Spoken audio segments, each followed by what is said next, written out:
dive into the survey specifically, Henry, maybe you could tell us a little bit about just DiscoverOrg's background on the topic of growth and why it's so interesting to you. Yeah, so when we set out to do this survey, one of the things that we've always strived to do as a company is to really help our clients grow their business. And we realized a few years ago that even if we provided our customers with the most accurate database of their prospective buyers, with the deepest intelligence about what projects and initiatives they're working on and what their technology stack looks like, and what triggers are coming down the pipe for them, that even if we were providing the highest quality data for them, that they still needed to be successful in their use of that data, and that they found success when they were able to grow. And so if we weren't actually helping them grow and they weren't actually growing after they used our data, it didn't really matter how good that data was. It didn't really matter how great our Salesforce integration was, or how great our Marketo integration was, or how much we were cleansing their data. They had to see growth. And so what we wanted to do as part of this study is to go out and identify what are the things that are driving growth at high growth companies and what are the things that are inhibiting growth at low growth companies, because that would really inform the way that we work with our customers to help them see the growth that they expect to see when they invest in DiscoverOrg. That's great, and that's exactly what came out of this report is, hey, here are the concrete steps that as a sales leader or as a marketing leader you can put in place to accelerate your growth in the years to come. And so, as we take a look at the survey and talk about some of the themes that emerged, there's really 4 themes that we want to talk about today. One is with relationship to doing the hard things. One is with relationship to the technologies that companies are using to enable and accelerate growth within their sales and marketing teams. The third is with respect to their data. And the fourth is with respect to their team strengths and the attributes of those teams that really lead to or can ultimately inhibit growth. So starting with the first one, Henry, what were your insights or takeaways with respect to doing the hard things? And how does DiscoverOrg feel about doing hard things? Yeah, so I think the 2 things that jumped out from the study about doing the hard things are, number one, you can see that companies, high growth companies, are viewing cold calling, or basically outbound sales development, as something that's alive and adding great results at more than 2.5 times more frequently than low growth companies. And our perspective on that really is doing outbound calling and doing cold prospecting. Cold, you can put cold in quotes, but doing outbound cold prospecting is hard. And getting the systems right to do outbound calling and outbound campaigns, making sure that your incentive structure is right, hiring the right people who can sit at a desk and smile and dial for 8 hours, 9 hours a day and be creative in that endeavor to personalize their messaging, and then creating and maintaining metrics and KPIs around those teams. That's a lot of hard work. It's a lot of work that goes into standing up an SDR team and then doing it properly. And I think what the study says really clearly is the companies who are willing to sort of sit down and figure out the process and go to market with a really optimized sales development structure and an outbound cold calling team, those are companies that are growing significantly faster than those that don't. Because there are a bunch of points along the way when you're setting up an outbound team where you can just go, it's not for us. Our business is different. We can't find the right people in Minneapolis. It's just not our culture. It's not who we are to do outbound calling. We're going to rely on networking and other types of events to find customers. Those are all sort of sneaky ways to say, I don't want to do the hard thing. And companies that don't let those excuses get in the way, those are the companies that the survey clearly shows are growing significantly faster than those who do let those excuses get in the way. Yeah, I completely agree. I think that's one of the things that really jumped out to me is that, hey, this is working for some organizations. And so if you're not doing cold calling because you believe it's not working, maybe it's just because you're not trying it hard enough, or you're not doing it the right way, or you haven't figured it out yet. And that was, one of the other interesting findings that came out from this is that some of the low growth companies believed that there was value in cold calling, but that they just hadn't figured out how to execute it yet. And so I think, reaching out to, colleagues or consultants who've had success in this space, asking the tough questions, figuring out what you're doing wrong, and then moving forward and making the adjustments are key, especially in this space. It's not that it's not working, it's that you haven't yet figured out how to do it just right. And it's still sort of, the science around going outbound is still in its early days. But I think there's enough evidence from enough companies that going outbound and cold outbound prospecting is effective, and it does work. You have to have the right pieces in place, and we'll talk about how data is one of those right pieces, and you have to have that. And you have to have a good management structure in place that's willing to invest in it, but you can get it right and it can be really fruitful. Last year, our outbound calling team generated close to $10 million in net new business just by going outbound. That was their gig. Call people who hadn't inquired about DiscoverOrg, but who we recognized as companies and people who could get a lot of value out of DiscoverOrg. Call them and evangelize DiscoverOrg to them and get them to see how we can help them grow. And we did that to the tune of $10 million in net new business last year. And so it's a strategy that worked here too.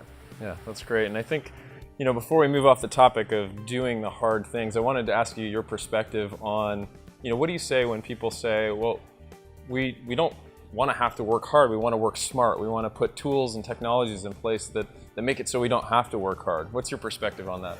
There's a bunch of hard work that needs to take place in order to make sure that those tools and technologies are implemented in a way that can make annoying parts of your job or hard parts of your job easier. But you will not meet very many people who have been very successful in just about anything who won't say, I had to work really hard to get there. There just aren't very many shortcuts. And if you're not gonna work hard, there's somebody out there who's gonna work hard to get there. And so if you're just looking for I think a lot of times people equate working smart instead of working hard to the same thing as what's a quick shortcut? What's the shortcut to success? And it just doesn't exist. It certainly doesn't exist in technology sales and consulting and software and hardware. I haven't found a company who's figured that out. Yeah, and I think just to piggyback on that idea, you work hard so that you can you work smart rather, so that you can work hard on areas that are going to add more value. Yeah. You streamline and you systematize the aspects of jobs that are monotonous or tedious and don't require a lot of strategic thought, so that you can then go and put hard work and thought into making value-added areas better. Yep, 100%. And I'd also say, that's not to say you shouldn't be investing in technologies. Like our SDR team and our customer success team, we've invested in dialers and outbound cadence tools and round robin tools and phone queue tools.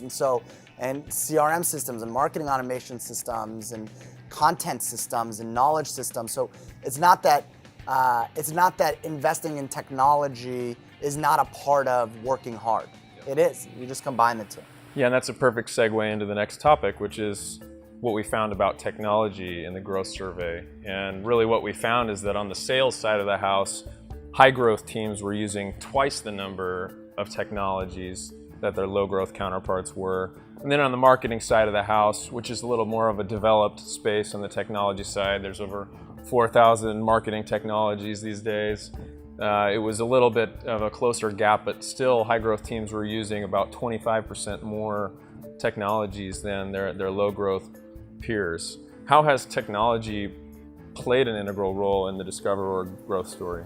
For us, it's, I think, Justin, when Justin first started here at DiscoverOrg, I remember I had a conversation with you where you said the way that DiscoverOrg embraces technology is just so much different than any other company I've ever worked at. And we really view technology as a way to get rid of those monotonous tasks, one, that people are doing, and then two, make everything we do more effective and more efficient. Now, that doesn't mean that we just go out and buy a bunch of technologies and hope it works.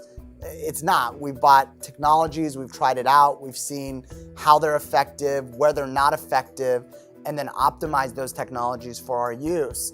And we also have a great sales operations head who's helped sort of tune all of those technologies. But yeah, in our sales development team, like I was saying, everybody's on a dialer. It's all integrated into Salesforce and Marketo. It's all integrated into DiscoverOrg. Our team uses DiscoverOrg for their prospecting data. And so that data is inside of Salesforce and it's flowing through their systems, and it's constantly being updated in Salesforce. And so we're using the data that is being generated from our outbound calls to figure out who the next best person is to go after as well. And so technology is a key piece of our differentiation when it comes to going to market. Yeah, and I think you touched on another interesting piece of our discussion there, which is the data piece. And we look at the results of the survey, and we asked on both sides of the survey, has data been an accelerator for your growth? And then we asked on the other side, has data been an inhibitor for your growth? And it was interesting, we had enough other options in there, I think, that people didn't necessarily acknowledge data as being this great growth accelerator. But then when you looked on the flip side of that and you asked, what are your top inhibitors? And high growth organizations said the number one inhibitor to their growth, not being faster than it was lack of high quality data, information, and intelligence on their prospects. How does that, how do you explain that contrast? Yeah, so at the end of 2015, and we've been a high growth business since we were founded in 2007. At the end of 2015, we had an executive offsite where we took all of our executives and we went and we sat down and we said, how do we accelerate growth in 2016? How do we go from a company that's growing 30% to a company that's growing 40, 50, 60%? What do we need in order to be able to do that? And it was really sort of eye-opening because our VP of sales raised his hand and he said, we can't do it. We can't grow 60%. We said, well, why not? What is keeping us from growing 60%? And just like this survey, he said, we don't have the data on our prospects and our accounts in order to be able to do that. We just don't have the data in order to be able to do that, which is, you just sort of, as the CEO of a company that's literally solving that problem for thousands and thousands of customers, it's like you really want to just throw your head through a window because here's this issue we're solving for everybody, and now it's actually inhibiting our own growth. And so what we said at that point, I said, look, we're going to build DiscoverOrg for DiscoverOrg. If that's what we have to do, let's hire people, researchers in Vancouver to make calls into our prospective accounts, gather data on them, and then feed it into our SDRs and our account executives. And so we did. We hired a 15-person team that we stood up here. We gave them a list of our targeted accounts, which just doing that in and of itself was a challenge. We gave them a list of our targeted accounts, and we said, go. Build us the sales and marketing people at these accounts for us to go after. And had we not done that, there's no way we could have grown the way that we did in 2016. And there's no way that we could have given our SDRs the tools that they needed. And so when you're looking, if you're the head of sales or the head of marketing and you're looking at, how do I grow my business? And data is not a key ingredient in that structure, you're probably looking at it wrong. Yeah, and you think about, so you've got some key ingredients we've talked about today, your technology, your data, obviously doing the hard things, and that's, we sort of talked about that at the organizational level, but now we could take it down to the team level and talk about the attributes of effective sales and marketing teams and what makes them successful when they're plugged into an organization where you're doing the hard things, where you've got the right data and the right technology in place. What did the survey reveal about that? So there were a couple things that jumped out to me, and I'd like your thoughts on this, Henry. So one of the things that jumped out was the difference between high growth companies and low growth companies from a sales perspective. When you look at sales reps at the high growth companies, the area that they were most different on was that they were more adaptable to change and they were more tech savvy. And then if you look at the low growth teams, they were more experienced and more disciplined. That seems to be so counterintuitive, right? Wouldn't you want to go out and get the most experienced sales reps that are the best at handling objections and have been in the space forever? It was a surprising finding to me. What did you think about that? Well, one, I would say it's a little bit of a self-fulfilling prophecy because you've got these high growth companies that have twice the sales stack as the low growth companies. And so they need to be hiring tech savvy people to leverage that tech stack. But I think it also shows that the ability to leverage technology in your day-to-day go-to-market strategy will outpace or is outpacing experience and discipline and Rolodexes. So the new sort of breed of sales development reps who are prospecting are taking advantage of technology, and that is now outpacing senior level people in the same roles. Mm-hmm. Yeah, and I think when you couple that with the other finding on teams, there were two pieces that we looked at. What's accelerating sales growth? What's accelerating marketing's ability to support that sales growth? And then what's inhibiting that? So when we looked at independently across a number of different attributes, we'll start on the sales side. One of the things that, or two of the things rather, that were most likely to inhibit an organization's growth were a lack of storytelling skill and a lack of prospecting skill. So talk to me about those things. Those two things sound like brass tacks when it comes to the people that you're looking for a sales team. Yeah, well, it's interesting because we talk a lot about sales being an art and a science. And so there's this science piece of it, which is sort of focused on the number of outbound calls you're making and making sure data is right, and making sure that you're looking at your conversion rate from phone call to demo, from demo to opportunity, from opportunity to sale. And there's a lot of science that goes into that. But then along the way, sort of inside all that science that you're looking at, is art. And it's the ability to persuade on the telephone. When I think about a lack of ability a lack of prospecting skill, I think of a lack of ability to persuade, a lack of ability to tell a story in a short period of time that's convincing and persuasive, that gets someone to agree to a 30-minute demo. And then when they get to that 30-minute demo, that next round of people for DiscoverOrg, the account executives, they have to be able to tell a story. They have to be able to make DiscoverOrg resonate with the buyer. And the best way to do that is through storytelling. And it's not actually through the science piece of it. It's through telling a story about how it's helped one of our other customers, how it's helped a customer that looks and feels just like you, where it's gonna fit in your organization, the story that you can tell around that. So those are the art pieces of sales, which tend to be just as important as the science pieces. Yeah.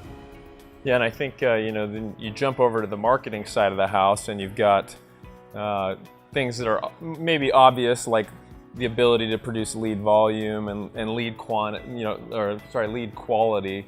But then there was this piece that tied back into our finding on the data, which is that marketing teams that had high quality data standards and were able to effectively manage their data were able to grow 50% faster than companies that did not have those practices in place. Maybe reflect on that a little bit. So for us, one of the biggest things where this manifests itself is in deliverability to email inboxes. And the less disciplined you are around your data quality, and the less disciplined you are around making sure that your data is constantly staying cleansed, the more likely you are to get in trouble with spam traps and honeypots and get blacklisted.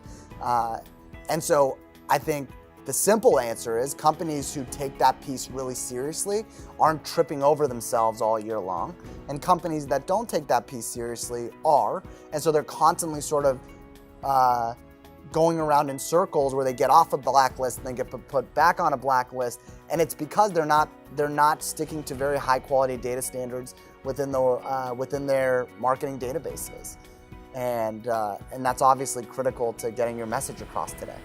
Yeah, absolutely. I think the survey did an excellent job of summing up the different components that you need in an effective sales team and marketing team, and being able to tie together, data effectiveness, the technologies that you have, the characteristics you have in your teams, and then, just the overarching principle of doing the hard things. Was there anything, Henry, that surprised you from the survey, or that maybe changed the way that you think about something that you had thought for a long time? I think what I would say is it is hard to get people to implement a process that changes the way they're used to doing work.